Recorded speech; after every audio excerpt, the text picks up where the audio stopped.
നമസ്കാരം. Energy talk with EMCയുടെ പുതിയൊരു എപ്പിസോഡിലേക്ക് എല്ലാവർക്കും സ്വാഗതം. എല്ലാവർക്കും നമസ്കാരം.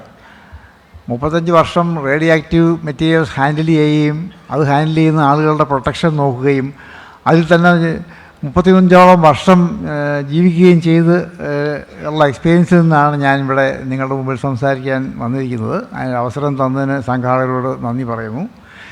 നമുക്ക് ആണവോർജ്ജം വേണോ വേണ്ടയോ എന്നതാണൊരു പ്രധാനപ്പെട്ട ചോദ്യത്തിലാണ് ഉത്തരം കണ്ടുപിടിക്കാനാണ് നമ്മളിന്നിവിടെ കൂടിയിരിക്കുന്നത്. അപ്പോൾ വലിയ നിലയങ്ങൾ സ്ഥാപിക്കാൻ, അതായത് 300 മെഗാവാട്ടിൽ കൂടുതലുള്ള വലിയ നിലയങ്ങൾ എന്ന് പറയുക, അത് സ്ഥാപിക്കാനായിട്ട് സൈറ്റ് എന്ന് വെച്ചാൽ 2 കിലോമീറ്റർ സൈറ്റ് വേണം, 5 കിലോമീറ്റർ റേഡിയസ് ഉള്ള സ്ഥലം, സംരക്ഷണ പ്രദേശം വേണം, പിന്നെ എമർജൻസി പ്ലാനിങ്ങിന് വേണ്ടി 10 കിലോമീറ്റർ സ്ഥലം വേണം. ഇങ്ങനെയുള്ള ഒരുപാട് വിസ്തീർണമുള്ള സ്ഥലങ്ങൾ ആവശ്യമുണ്ട്. അത്തരം വിസ്തീർണം ഉള്ള കിലോമീറ്ററോളം ഏരിയ ഉള്ള സ്ഥലങ്ങൾ കണ്ടുപിടിക്കാൻ കേരളത്തിൽ പ്രയാസമായതുകൊണ്ടാണ് നമ്മൾ ഒരു പക്ഷേ ഇതുവരെയും ഒരു വലിയ ന്യൂക്ലിയർ റിയാക്ടർ സ്ഥാപിക്കുന്നതിനെക്കുറിച്ച് മുമ്പോട്ട് വരാണ്ടിരുന്നത്. പക്ഷേ ഇപ്പോൾ ഈ SMR എന്നുള്ള കൺസെപ്റ്റ് വരുമ്പോൾ നമുക്കൊരു ചെറിയ റിയാക്ടറുകൾ ഇവിടെ സ്ഥാപിക്കാൻ പറ്റുമോ ഇല്ലയോ എന്ന് നമുക്കൊന്ന് മാറി ചിന്തിക്കാം എന്നുള്ള വിചാരത്തിൽ നിന്നാണ് ഞാനിവിടെ സംസാരിക്കുന്നത്. സൈറ്റ് തിരഞ്ഞെടുക്കുവാൻ വേണ്ടിയിട്ട് ഇൻ്റർനാഷണൽ അറ്റോമിക് എനർജി ഏജൻസിയും അതുമായിട്ട് ബന്ധപ്പെട്ട് പ്രവർത്തിക്കുന്ന ഇന്ത്യയിലെ ആണവ ഊർജ്ജ നിയന്ത്രണ ബോർഡും ഒക്കെ അതിനുവേണ്ടി ഒരുപാട് ഗൈഡ്സ് പ്രസിദ്ധീകരിച്ചിട്ടുണ്ട്. ആ ഗൈഡുകളിൽ എങ്ങനെയൊക്കെയാണ് സൈറ്റ് സെലക്ട് ചെയ്യേണ്ടത് എന്നുള്ള വിശദമായി പറഞ്ഞു കൊടുത്തിട്ടുണ്ട്. അത് നോക്കിയിട്ടാണ് നമ്മൾ സൈറ്റ് സെലക്ട് ചെയ്യുന്ന കാര്യങ്ങൾ തീർച്ചയാക്കുന്നത്. ഇപ്പോൾ അവയിൽ ആ ഗൈഡുകളിൽ പറയുന്ന പ്രധാനപ്പെട്ട കാര്യങ്ങൾ 3 കാര്യങ്ങൾ പഠിച്ചിട്ടാണ് നമ്മളൊരു സൈറ്റ് തിരഞ്ഞെടുക്കുന്നത്. ഇപ്പോൾ പ്രൈമറിലി 1 അടിസ്ഥാന സൗകര്യങ്ങൾ, 2 ബാഹ്യ സംഭവങ്ങൾ, അതായത് മാൻമെയ്ഡും അല്ലെങ്കിൽ നാച്ചുറലുമായിട്ടുള്ള സംഭവങ്ങൾ ഉണ്ടാകുകയാണെങ്കിൽ അതിൻ്റെ പരിണത ഫലങ്ങൾ എന്തെന്നൊക്കെയാണ് അവിടെ ഉണ്ടാകാൻ സാധ്യതയുള്ളത്. 2 സൈറ്റിൻ്റെ പരിസ്ഥിതി പ്രത്യേകതകളെല്ലാം പഠിച്ചിട്ട് എമർജൻസി സാഹചര്യം വന്നാൽ എങ്ങനെ ഡീൽ ചെയ്യാനുള്ള സൗകര്യങ്ങളുണ്ടോ ഇല്ലയോ, ഇത് 3 പ്രൈമറി നോക്കി പഠിച്ചതിന് ശേഷം പിന്നെ ജനസാന്ദ്രത, അടിയന്തര പ്രവർത്തനങ്ങൾ എങ്ങനെ പ്രവർത്തിക്കാൻ പറ്റും എന്നവ നോക്കിയതിന് ശേഷം ഒരു പ്രൈമറി ആയിട്ടൊരു ചെറിയൊരു സ്റ്റേറ്റ് ഗവൺമെൻറ് ഒരു പ്രൈമറി സെലക്ഷൻ സൈറ്റ്, പോസിബിളായിട്ടുള്ള സൈറ്റുകളുടെ ഒരു ചുരുക്കപ്പട്ടിക ഉണ്ടാക്കി കൊടുക്കുന്നു. അതിന് തന്നെ ഗൈഡ് ലൈൻസ് വേറെ കൊടുത്തിട്ടുണ്ട്. കുറേ കാര്യങ്ങൾ പറഞ്ഞിട്ടുണ്ട്. ഭൂകമ്പ മേഖല, അഗ്നിപർവ്വ മേഖല, ഭൂഗർഭ ജലസ്രോതസ്സുകൾ, മണ്ണിടിച്ചിൽ,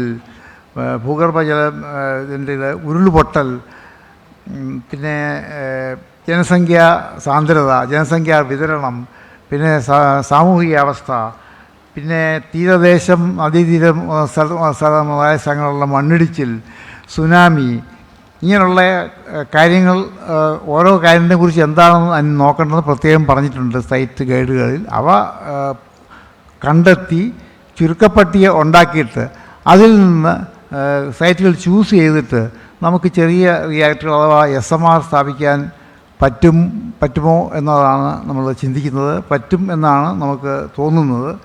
അതിന് വേണ്ടി നമ്മൾ ചെയ്യുന്നത്, സാധ്യത നോക്കിയിട്ട് ചെയ്യുന്നത്, SMR സൈറ്റ് പരിശോധിക്കുന്നതിന് തന്നെ മറ്റ് ന്യൂക്ലിയർ സൈറ്റ് പരിശോധനയേക്കാൾ കുറച്ച് കൺട്രോൾസ് കുറച്ചിട്ടുണ്ട്. കാരണം അതിൻ്റെ സേഫ്റ്റി കാര്യങ്ങളുള്ളതുകൊണ്ട്. അത് അനുസരിച്ച് നിർബന്ധമില്ലാത്ത കാര്യങ്ങൾ എന്താണെന്ന് പറയാം. കടൽ തീരം, കായൽ തീരം, അല്ലെങ്കിൽ കടുത്ത ജനസാന്ദ്രത നിയന്ത്രണം, അല്ലെങ്കിൽ കടുത്ത ബാഹ്യമായിട്ടുണ്ടാകുന്ന സംഭവങ്ങളിൽ ഉള്ള പരിഗണന, ഓഫ് സൈറ്റ് അടിയന്തര പ്രതികരണം മുതലായ കാര്യങ്ങളിൽ ഒരു വലിയ റിയാക്ടർ വേണ്ടതിനേക്കാൾ കുറച്ച് കൺസിഡറേഷൻ മാത്രമേ ആവശ്യമുള്ളൂ SMR എന്നുള്ളതാണ് നമ്മളെ ഇത് മാറി ചിന്തിക്കാൻ പ്രേരിപ്പിക്കുന്നത്. ഇതെല്ലാം കണക്കിലെടുത്തു കഴിഞ്ഞാൽ SMR ഗ്രാമീണ മേഖലയിലോ നഗരമേഖലയിലോ ഉൾനാടൻ പ്രദേശങ്ങളിലോ ഒക്കെ സ്ഥാപിക്കാൻ പറ്റും എന്നതാണ് നമ്മൾ കണ്ടിരിക്കുന്നത്. ഇതിനെക്കുറിച്ച് പഠിച്ചിട്ടുള്ള ചില രാജ്യങ്ങളിൽ, പോളണ്ട്, ടർക്കി മുതലായ രാജ്യങ്ങളിലൊക്കെ പഠിച്ചിട്ട് അവർ പറഞ്ഞെങ്കിൽ ഏത് സ്ഥലത്തും സ്ഥാപിക്കാമെന്നവർ തീർച്ചയാക്കിയിട്ടുണ്ട്. സ്ഥാപിക്കുന്നതിനെക്കുറിച്ച് ആലോചിച്ചിട്ടുണ്ട്. സ്ഥാപിക്കാൻ പറ്റുന്നുള്ള കാര്യങ്ങൾ അവർ സ്ഥാപിച്ചും കഴിഞ്ഞിട്ടുണ്ട്. നമുക്ക് വടക്കൻ കേരളത്തിൽ ചില പ്രദേശങ്ങളുണ്ടായേക്കാം. പക്ഷേ തെക്കൻ കേരളത്തിൽ കായംകുളത്ത് നമുക്കൊരു തെർമൽ പവർ സ്റ്റേഷൻ സൈറ്റ് ഉണ്ട്. 6x350 megawatt thermal power station സ്ഥാപിക്കാനാണ് ഉദ്ദേശിച്ചിരുന്നത്. അതിനുള്ള സ്ഥലമാണ് എടുത്തിരുന്നത്. അപ്പോൾ അവിടെ നമ്മളൊന്നും സ്ഥാപിച്ചില്ല. ഒരു ചെറിയ സ്റ്റേഷൻ മാത്രമേ സ്ഥാപിച്ചിട്ടുള്ളൂ. ഇപ്പോൾ 92 മെഗാവാട്ട് സോളാർ സ്റ്റേഷൻ സ്ഥാപിച്ചിട്ടുണ്ട്. അപ്പോൾ അവിടെ നമുക്ക് സ്ഥലം, അതായത് ഇപ്പോൾ ഗവൺമെൻറ് ഓഫ് ഇന്ത്യയുടെ പോളിസി എന്ന് പറയുന്നത് ടെർമിനൽ പവർ സ്റ്റേഷൻ ഉള്ള സൈറ്റുകളിൽ SMRകൾ 1, 2, 3, 4, 6, 10 ഒക്കെ സൈറ്റിൻ്റെ ഏരിയ അനുസരിച്ചിട്ട് സ്ഥാപിച്ചിട്ട് നമുക്ക് അവിടെ ഉള്ള മറ്റ് ഇലക്ട്രിക്കൽ ഫെസിലിറ്റീസ്, ഗ്രിഡിലേക്ക് കണക്ട് ചെയ്യാനുള്ള സൗകര്യങ്ങൾ മുതലായ ഉപയോഗിച്ചുകൊണ്ട് നമുക്ക് കോളിൽ നിന്ന് മാറി ന്യൂക്ലിയറിലേക്ക് മാറാൻ പറ്റും എന്നാണ് policy system government of India എടുത്തിട്ടുള്ളത്. അപ്പോൾ അതിനോട് താതാത്മ്യം പ്രാപിച്ചുകൊണ്ട് കേരള ഗവൺമെൻറ്റും കൂടെ നമുക്ക് നിൽക്കുകയാണെങ്കിൽ നമുക്ക് ഈ കായംകുളം എന്നുള്ള സൈറ്റിൽ 2, 3 SMR ഒരു പ്രയാസവും ഇല്ലാതെ സ്ഥാപിക്കാൻ സാധിക്കും എന്നാണ് എനിക്ക് പറയാനുള്ളത്. ഈ SMR എന്ന് പറയുന്നത് അടുത്ത 3+ തലമുറ ഉള്ള റിയാക്ടറുകളാണ്. അതിൽ പാസീവ് സേഫ്റ്റി ഫീച്ചേഴ്സ് ഉണ്ട്.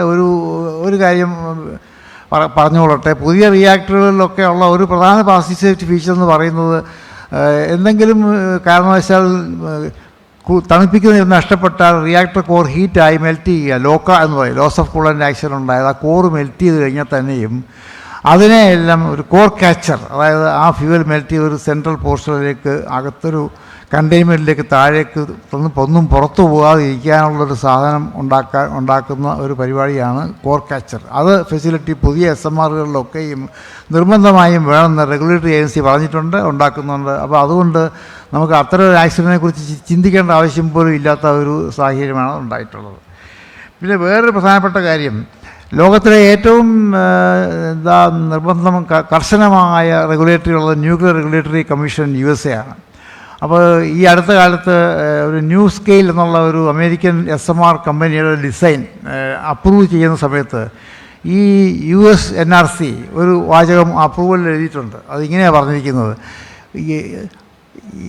എത്രയും വലുതായ ഒരു അസാധാരണ സംഭവം ഈ SMRൽ ഉണ്ടായാൽ അതിൻ്റെ പരിണത ഫലങ്ങൾ അതിൻ്റെ സൈഡ് ബൗണ്ടറിക്ക് അടുത്ത് പോലും എത്തുകയില്ല, പുറത്തേക്ക് പോട്ടെ, അടുത്ത് പോലും എത്താൻ യാതൊരു സാധ്യതയും ഇല്ല എന്ന് അവരതിൻ്റെ മുഴുവൻ കാര്യങ്ങളും പഠിച്ചതിന് ശേഷം ഒരു സ്റ്റേറ്റ്മെൻറ്റ് അതിൻ്റെ ഡിസൈൻ അപ്രൂവൽ ഡോക്യുമെൻറ്റിൽ എഴുതിയിട്ടുണ്ട്.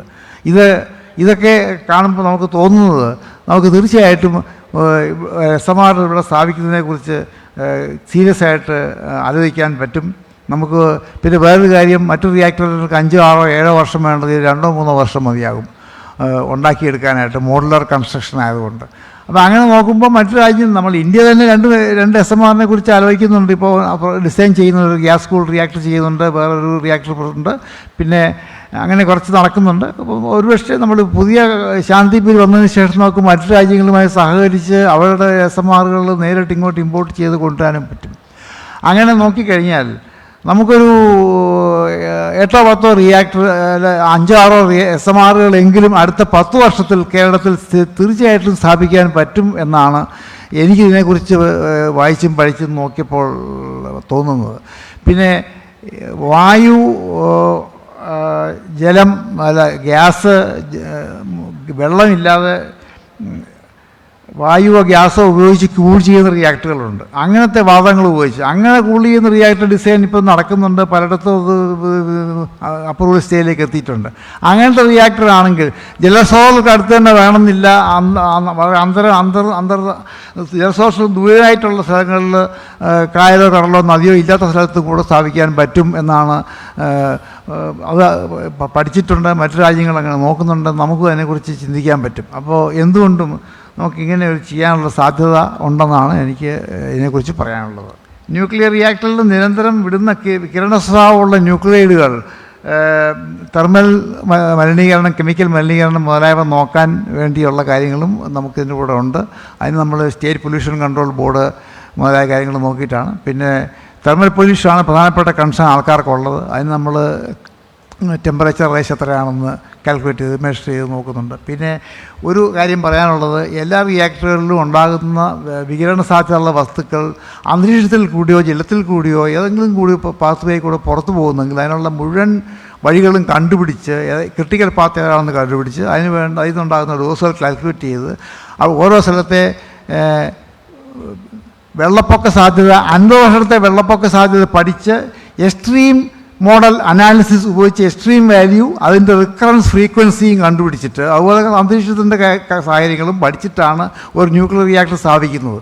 അപ്പോൾ അതുകൊണ്ട് അങ്ങനെയുള്ള എൻവയോൺമെൻറ്റൽ സേഫ്റ്റി കാര്യങ്ങളെക്കുറിച്ച് നമ്മൾ വളരെ കർശനമായ നിയമങ്ങൾ ഉപയോഗിച്ചിട്ടാണ് ചെയ്യുന്നത്. അതൊക്കെ ചെയ്തിട്ടാണ് നമ്മൾ റിയാക്ടറുകൾ ചെയ്യുന്നത്. ഇത്രയും പറഞ്ഞുകൊണ്ട് ഞാനിത് അവസാനിക്കുന്നു. സമയമില്ലാത്തതുകൊണ്ട് നിർത്തേണ്ടി വരുന്നുണ്ട്. എനർജി ടോക്ക് വിത്ത് EMC, അറിവിന് ഊർജം പകരാം.